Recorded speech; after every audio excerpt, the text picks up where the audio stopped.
सांगलीच्या हिवरे गावच्या हद्दीत अवैधरित्या गुटखा घेऊन जाणारी गाडी पोलिसांनी पकडली। यात 19,36,000चा गुटखा जप्त केलाय।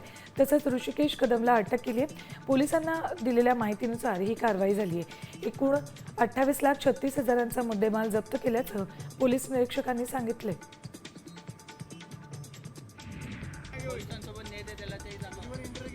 कोल्हापूरच्या गगनबावड्यात रस्त्याचं रुंदीकरण सुरू आहे। मात्र पहिल्या पावसातच कळंबे रस्त्याला खड्डे पडलेत, मोठ्या भेगा पडल्यात। या खड्ड्यांना हार घालून धर्मरक्षक संघटनेनं अनोखं आंदोलन केले। तातडीनं दुरुस्ती करावी आणि रस्ता खचलेल्या ठिकाणी नवीन रस्ता तयार करावा, अन्यथा तीव्र आंदोलन छेडू असा इशारा त्यांनी दिलाय।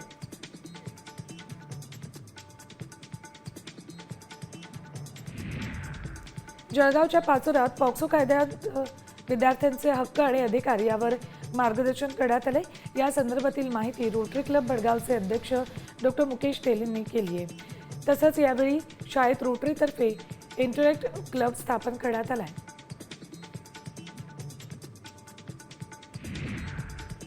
नाशिकच्या चांदोरी त्रिफुलीत कृषी औषध दुकानांमध्ये घरफोड्या करणारी टोळी अटकेत आहे। त्यांच्याकडून 2,043 लाखांचा मुद्देमाल जप्त करण्यात आलाय। तिघांना अटक केली आहे। तसंच पोलिसांनी या टोळीच्या मुसक्यावरून 3 गुन्ह्यांची उकल केली आहे।